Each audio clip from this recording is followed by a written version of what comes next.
Hello students, welcome to NCERT Pathshala. इस video में हम अरिथमेटिक प्रोग्रेशन का एक्सरसाइज 5.3 और उसके क्वेश्चन नंबर 15 को यहाँ पर हम डिस्कस करने वाले हैं। अब ये क्वेश्चन देखने में तो काफी लंबा है, लेकिन मैं आपको पहले ही बता दूं कि ये बहुत इजी क्वेश्चन है, राइट। तो देखो यहाँ पर हमें गिवन है a contract on construction job specifies a penalty for delay of completion beyond a certain date as follows: ₹200 for the first day, ₹250 for the second day, ₹300 for the third day, etc. The penalty for each succeeding day being ₹50 more than for the preceding day. How much money the contractor has to pay as penalty if he has delayed the work by 30 days? तो देखो यहाँ पर हो क्या रहा है, यहाँ पर किसी कंस्ट्रक्शन जॉब की बात हो रही है और अगर ये जो काम है इसे सही समय पर पूरा ना किया जाए तो उस केस में कुछ पेनल्टी लगती है। अब वो कैसे? देखो, पेनल्टी या फिर फाइन लगाने के कुछ रूल्स हमें दे रखे हैं।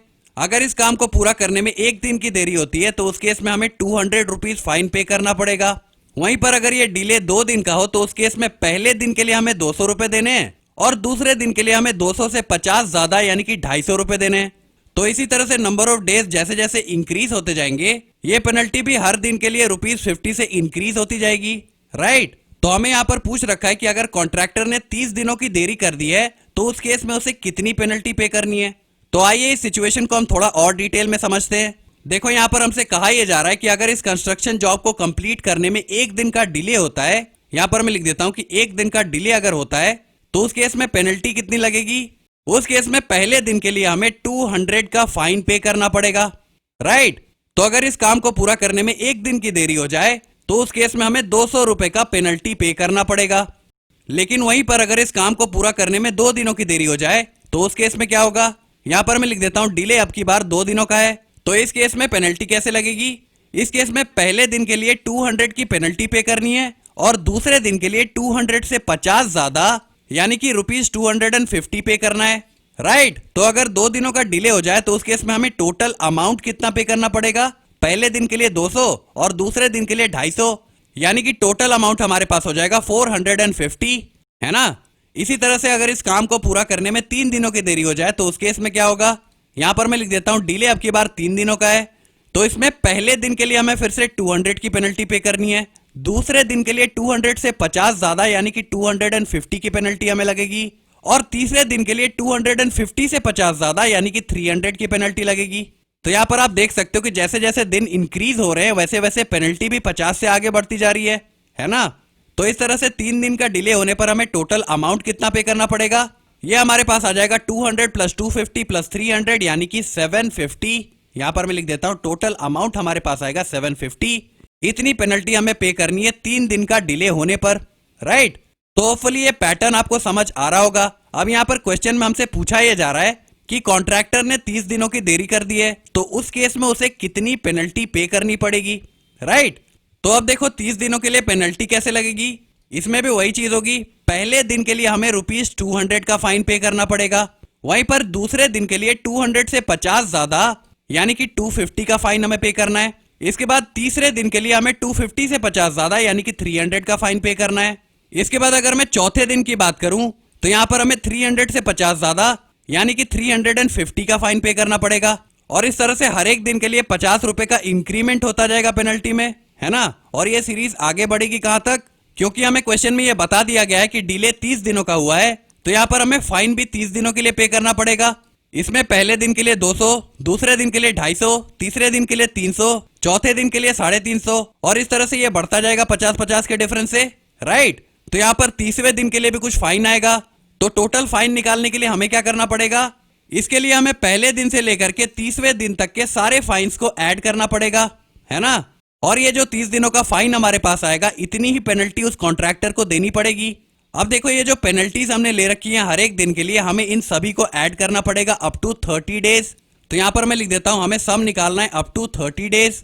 तो देखो इस सम को निकालने के लिए हम करेंगे क्या, इसके लिए हम अरिथमेटिक प्रोग्रेशन के सम के फॉर्मूले का यूज कर लेंगे, क्योंकि यहाँ पर आप देख सकते हो कि ये जो सीरीज हमारे पास बनी है ये एक अरिथमेटिक प्रोग्रेशन है ना। यहाँ पर हर 2 टर्म्स के बीच का डिफरेंस कितना है, ये है 50 के बराबर। यहाँ पर आप देख लो 250 - 200 कितना हो जाएगा, ये हो जाएगा 50। इसके बाद 300 - 250 ये कितना हो जाएगा, ये भी हो जाएगा 50। फर्दर 350 - 300 ये भी 50 हो जाएगा, राइट। तो क्योंकि इस सीरीज में किसी भी दो कॉन्सेक्यूटिव टर्म्स के बीच का common difference through out this series बराबर है, तो ये सीरीज कैसा हो जाएगा? ये सीरीज एक अरिथमेटिक प्रोग्रेशन होगा। और हमें यहाँ पर करना क्या है? हमें इस अरिथमेटिक प्रोग्रेशन के पहले 30 टर्म्स तक का सम निकालना है, यानी कि हमें S30 को कैलकुलेट करना है, राइट? अब देखो S ऑफ n यानी कि n टर्म्स तक का सम, इसका फॉर्मूला क्या होता है? ये होता है n/2 2a plus n-1 into d, right? यहां पर n क्या होता है? n होता है नंबर ऑफ टर्म्स, यानी कि जितने टर्म्स तक का हमें सम निकालना है वही होता है n।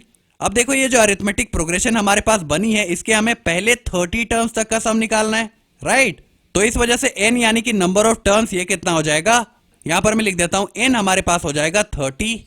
इसके बाद a क्या होता है? a होता है हमारे इस अरिथमेटिक प्रोग्रेशन का पहला टर्म, है ना? तो यहां पर पहला टर्म हमारे पास क्या है? ये है 200। यहां पर मैं सारे टर्म्स को लिख ही देता हूं। ये हमारे पास होगा a1 या फिर a, इसके बाद ये हमारे पास होगा a2, फर्दर यहां पर आ जाएगा a3, चौथा टर्म हो जाएगा a4, और इस तरह से आगे बढ़ने पर आखिरी टर्म हमारे पास है a30, यानी कि 30th टर्म इस अरिथमेटिक प्रोग्रेशन का, है ना? तो इस AP का पहला टर्म यानी कि a या फिर a1 ये हमारे पास है 200। तो यहां पर मैं लिख देता हूं a हमारे पास है 200 के बराबर। अब यहां पर d यानी कि कॉमन डिफरेंस की अगर मैं बात करूं, तो ये तो आप समझ ही रहे हो कि यहां पर हर दो टर्म्स के बीच का डिफरेंस कितना है? ये है 50 के बराबर। तो कॉमन डिफरेंस हो जाएगा 50, लेकिन फिर भी इसे हम कैलकुलेट कर लेते हैं। तो d यानी कि कॉमन डिफरेंस, इसे हम कैलकुलेट कैसे करते हैं? इसके लिए हम सेकंड टर्म यानी कि a2 से सब्ट्रैक्ट करते हैं फर्स्ट टर्म यानी कि a1। यहां पर सेकंड टर्म यानी कि a2 हमारे पास है 250, तो यहां पर आ जाएगा 250, और इसे हमें सब्ट्रैक्ट करना पड़ेगा फर्स्ट टर्म यानी कि a1, और a1 हमारे पास है 200, तो यहां पर a1 की जगह पर आ जाएगा 200। अब 250 माइनस 200 ये कितना हो जाएगा? ये हो जाएगा 50 के बराबर, और यही हमारे पास d यानी कि कॉमन डिफरेंस की वैल्यू आ गई, राइट? तो यहां पर मैं लिख देता हूं d हमारे पास है 50। अब आइए n, a और d इन तीनों की वैल्यूज को हम इस फॉर्मूले में पुट करते हैं। तो देखो यहां पर सबसे पहले s ऑफ n, और n के जगह पर आ जाएगा 30, क्योंकि हमें इस अरिथमेटिक प्रोग्रेशन के पहले 30 टर्म्स तक का सम निकालना है, right? This will be equal to n/2 यानी कि 30/2 ब्रैकेट 2 इंटू a हमारे पास है 200, तो यहां पर आ जाएगा 200 प्लस n-1, और क्योंकि n हमारे पास 30 है तो यहां पर आ जाएगा 30-1 इंटू d, और d हमारे पास है 50, तो यहां पर आ जाएगा 50। फर्दर यहां पर 230 को 15 टाइम्स कैंसिल कर देगा, और इसके बाद यहां पर वैल्यू आ जाएगी 15, और ब्रैकेट के भीतर की अगर हम बात करें तो सबसे पहले 2 इंटू 200 ये कितना हो जाएगा?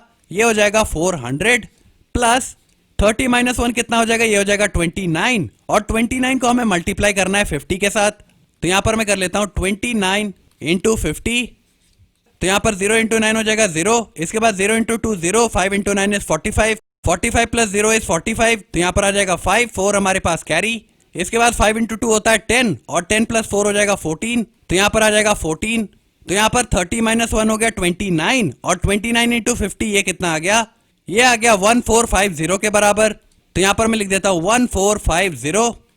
अब इसके बाद फर्दर यहां पर आ जाएगा 15 इंटू 400 प्लस 1450 ये कितना हो जाएगा? ये हो जाएगा 1850 के बराबर, है ना? अब इसके बाद 15 इंटू 1850 ये कितना हो जाएगा? ये मैंने ऑलरेडी कैलकुलेट कर रखा है, ये आ जाएगा 27750 के बराबर। तो यही हमारे पास S30 यानी कि पहले 30 टर्म्स तक का सम आ गया है, राइट? तो यहां पर ये जो अरिथमेटिक प्रोग्रेशन हमारे पास है, इसके पहले 30 टर्म्स तक का सम कितना आ गया हमारे पास? ये आ गया 27750 के बराबर। अब देखो इस अरिथमेटिक प्रोग्रेशन में जो टर्म्स हमारे पास हैं वो एक्चुअली क्या चीज रिप्रेजेंट कर रहे हैं? ये एक्चुअली हर एक दिन की पेनल्टीज हमारे पास हैं। जैसे यहां पर पहले दिन की पेनल्टी है 200, सेकेंड डे की पेनल्टी है 250, थर्ड डे की पेनल्टी है 300 एंड सो ऑन। तो यहां पर जैसे ही हमने पहले 30 टर्म्स तक का सम निकाल लिया, तो इसका मतलब ये हुआ कि हमने पहले दिन की पेनल्टी से लेकर के 30th डे की पेनल्टी तक के सारे पेनल्टीज को ऐड कर दिया, राइट? और ये हमारे पास आ गया 27750 के बराबर। तो इस तरह से क्वेश्चन नंबर 15 में क्योंकि कॉन्ट्रैक्टर ने 30 दिनों की देरी कर दी है, तो उसे टोटल पेनल्टी कितनी पे करनी पड़ेगी? उसे 27,750 रुपीज पे करने पड़ेंगे, राइट? तो यही अमाउंट हो जाएगा क्वेश्चन नंबर 15 का आंसर। होपफुली आपको समझ आ गया होगा। अगर आपको कोई डाउट्स या क्वेरीज अभी भी रह जाती हैं तो आप नीचे कमेंट्स में पूछ सकते हो। Okay, thank you.